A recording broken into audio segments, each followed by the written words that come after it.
Special executive মানুষের আশা আকাঙ্ক্ষা নিয়ে তৈরি। স্পেশাল এক্সিকিউটিভ অনেকের স্বপ্ন সেখানে। স্পেশাল এক্সিকিউটিভ অনেক মানুষের ধ্যান ধারণা, পরিবারের আয়ের সুযোগ স্পেশাল এক্সিকিউটিভে রয়েছে। কিছুদিন পর পর ত্রিপুরার নানা রকম পত্রিকাতে কিন্তু স্পেশাল এক্সিকিউটিভের কথা নানা রকমভাবে প্রকাশিত হয়। কোনো কোনো পত্রিকায় বলা হয় কিছুদিনের মধ্যে ছেড়ে দেওয়া হবে, কোনো কোনো পত্রিকায় বলছে যে স্পেশাল এক্সিকিউটিভ বাতিলের দিকে। এখন যারা যারা ক্যান্ডিডেট রয়েছে তাদের মনের অবস্থাটা ভাবুন, তারা কি ভাববে।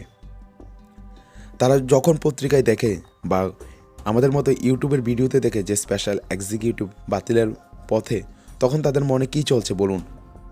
তারা একটা আশা আকাঙ্ক্ষা কত কিছু নিয়ে ভেবে রয়েছে, হঠাৎ যখন শুনে স্পেশাল এক্সিকিউটিভ বাতিলের দিকে, তখন তাদের মনটা কেমন হয়।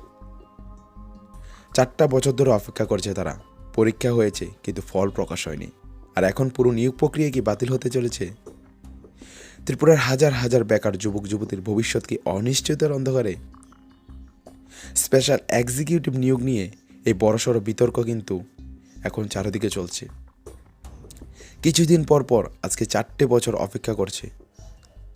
স্পেশাল এক্সিকিউটিভের কথা বললে 2022 সালে কিন্তু রাজ্য সরকারের স্বরাষ্ট্র দপ্তরের অধীনে স্পেশাল এক্সিকিউটিভ পদে নিয়োগের বিজ্ঞপ্তি কিন্তু প্রকাশিত হয়। তারপর কিছুদিন মাঝপথে আটকিয়ে তারপর কিন্তু আবার প্রত্যেকটি থানায় স্পেশাল এক্সিকিউটিভের আবেদন নেওয়া হয়। হাজার হাজার বেকার আবেদন করেন, কিন্তু দীর্ঘ সময় ধরে কোনো পরীক্ষা হয়নি।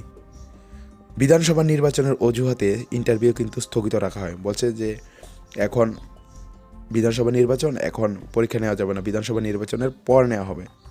বেকাররাও সে আশাই রয়েছে। এরপর 2024 সালের আগস্ট মাসে অবশেষে কিন্তু নিয়োগ পরীক্ষা হয়। প্রত্যেকটি এসপি অফিসে কিন্তু স্পেশাল এক্সিকিউটিভের ইন্টারভিউ হয়, কিন্তু 2 বছর পেরিয়ে গেলেও এখন পর্যন্ত চূড়ান্ত ফল প্রকাশ করা হয়নি। কিন্তু কিছু কিছু মহাকরণ সূত্রে জানা যাচ্ছে আইন দপ্তর এই নিয়োগ প্রক্রিয়ার আইনি বৈধতা নিয়ে প্রশ্ন তুলেছে। দেখুন, আমরা বিভিন্ন নিউজ পেপার বা পত্রিকা থেকেই আমরা কিন্তু সংবাদ আমরা দেখি, তারপর আপনাদের জানাই। দেখুন, আজকের যে 17 তারিখের নিউজ পেপারে সেখানে ক্লিয়ার কি লেখা রয়েছে। দেখুন, আপনারা আমার কথা শুনে বুঝতে পারছেন যে অসুস্থতার মধ্যেও কিন্তু আমি ভিডিও বানাচ্ছি। তারপরও আমি এই নিউজটা দেখে কিন্তু আমার বেশ খারাপ লেগেছে। তারপর আপনাদের শুধু অবগতর জন্য বা জানানোর জন্য কিন্তু এই ভিডিওটা করা।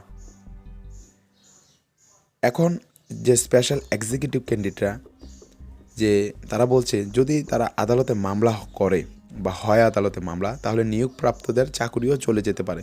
যে ইন্টারভিউটা সেটা কিন্তু বাতিলও হতে পারে যদি আদালতে মামলা হয়, এমনই পত্রিকাতে লেখা। আপনারা পত্রিকাটা ভালো করে পড়ে নেবেন, তখন আপনারা A to Z এখানে ডিটেলস রয়েছে, কী কী লেখা রয়েছে পত্রিকাতে আপনারা দেখলে বুঝতে পারবেন। এই আশঙ্কাতে নাকি সরকার আপাতত পুরো নিয়োগ প্রক্রিয়া বাতিলের পথে এগোচ্ছে। দেখুন, এই কথাগুলো শুনলে না মন একদম শিউরে ওঠে যে আজকে 4টা বছর কত বেকার যুবক যুবতী আজকে 4টা বছর অপেক্ষা করছে।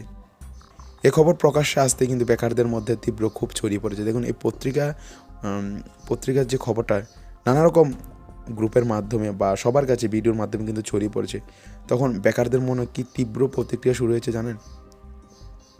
কারণ সবাই এই আশাতে বুক বেঁধে রয়েছে যে চাকরিটা ছাড়বে, পাবো। মানুষের স্বপ্ন জড়িয়ে থাকে এক একটা কাজের সাথে। অনেকেই অভিযোগ করছেন চাকরির নামে আমাদের সাথে প্রহসন করা হচ্ছে। গত 4.5 বছর ধরে নিয়োগ প্রক্রিয়া সম্পূর্ণ না হওয়ায় হতাশা আর অনিশ্চয়তা কিন্তু বেড়েই চলেছে। এর আগে 2022 সালে শিক্ষক নিয়োগ প্রক্রিয়া, ফায়ারম্যান, ড্রাইভার নিয়োগ প্রক্রিয়া কিন্তু বাতিল হয়েছে, আপনারা দেখেছেন। তাহলে কি স্পেশাল এক্সিকিউটিভ নিয়োগেই একই পথে হাঁটছে? এখন বেকারদের মনে একটাই প্রশ্ন। তো দেখুন, আপনার কি মনে হয় এই নিয়োগ প্রক্রিয়া কি বাতিল হওয়া উচিত, নাকি দ্রুত ফল প্রকাশ করে নিয়োগ সম্পন্ন করা উচিত? কমেন্টে আপনার মতামত জানান। তো ভিডিওটি ভালো লাগলে লাইক করুন, শেয়ার করুন, আর গুরুত্বপূর্ণ আপডেট পেতে আমাদের চ্যানেল সাবস্ক্রাইব করুন। Thanks for watching. Jai Hind, Jai Bharat. এবং যারা স্পেশাল এক্সিকিউটিভ ক্যান্ডিডেট রয়েছেন তারা দৃঢ় বিশ্বাস রাখুন, ভগবান যেটা করবে ভালোর জন্যই করবে, এবং আশা করি ভগবান আপনাদের পক্ষে দাঁড়াবে।